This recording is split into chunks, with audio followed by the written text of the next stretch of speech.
Well, David, it's great to be back with you. Great asking questions. I prefer asking the question than having to provide the answer. It's a nicer situation. But this question has come, like I mentioned, from one of the younger classes in Sunday school. Mm-hmm. And I'm assuming they were looking at a piece of scripture like this one, where it says, "In the beginning, God created the heavens and the earth." Mm-hmm. And I'm assuming they were chatting around about how God created everything and everything has a beginning. And one of the children asked this particular question, well, if everything has a beginning and God created the heavens and the earth, well, who created God?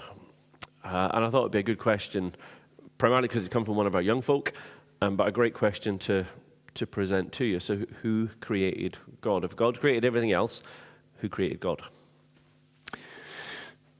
Right. Well, the short answer is no one. But I think we have to explain that to some degree. But first of all, let's just think about this. This is coming from children and young children. It's a natural question, a question which you and I would have asked if we'd been taught these things. Why wouldn't you say that as a child? Yeah, it's a good question. They're not trying to ask it because they're trying to disprove God exists. They're asking it from a very different, childlike point of view, and therefore their question is something that people can at least try to answer.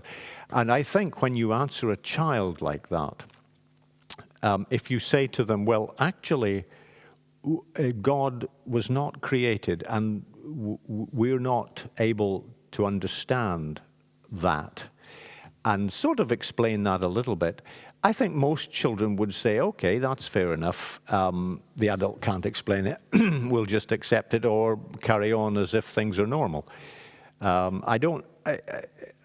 Most adults would try to work something out, whereas kids accept things in a childlike way. Yeah. There are thousands of things in this world that I don't understand, but I accept them because, they're there in many things. But when it comes to God, we can't see God, but we can see a lot of other things. Let's ask a question here. Why do we say that God is all-powerful and knows everything? Why do we say that? Because that's what it says in Scripture. That's what it says in Scripture. That's exactly the answer that you should give. Because otherwise we're groping. We can't actually understand how God or who He is in this. Yeah. And therefore, when we come to the Scriptures are the ones where we find that we're told that God is eternal. If someone had created God, that one would be God. Yeah. And if we ask the question all the way back, like who created them and who created them, well, it's endless. So when we come to the Scriptures, we find that God says, "There is no other. I am God and there is no other." Yeah. And I guess it's it's the hard one, isn't it? Because everything else is time-based. Everything around us. Everything around us. Within creation, God is one without a beginning. Yes. And so it is a good question, but it's kind of misapplied when it's directed at God because He is the eternal one, without beginning, without end. We understand why it's asked. Yeah. But in the end, it's acceptance. Yeah. It's a matter of faith, really. Isn't it? Oh, without doubt, because it's believing what Scripture says. Exactly. And, God created everything, but He wasn't created Himself. He created time and all of that. Everything is within God. These are things that we struggle to understand. And quite frankly,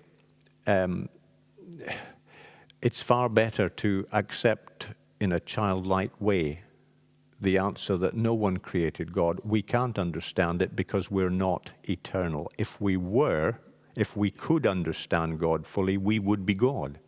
Yeah. But we're not. Yeah, and I think if you go back to the old statement of faith, I believe in God the Father, creator of heaven and earth. That's the it's thing. a statement of faith. All the way through the Bible, God says, in the Old Testament, lots and lots of times, he created the earth and the heavens, I am the creator. I am the one who created everything.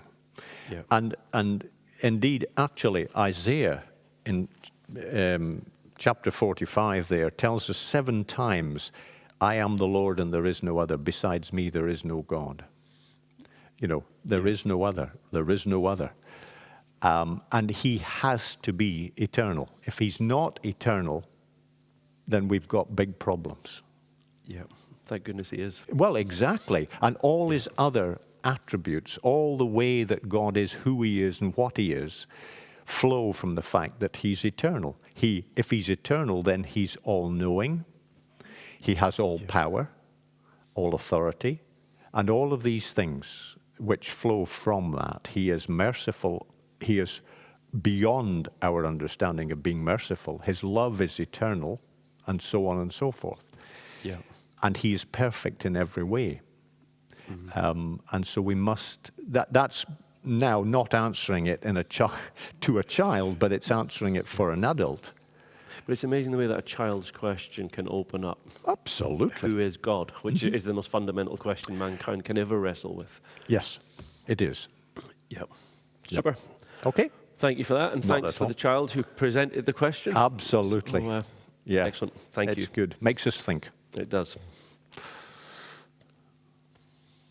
Happy? Well.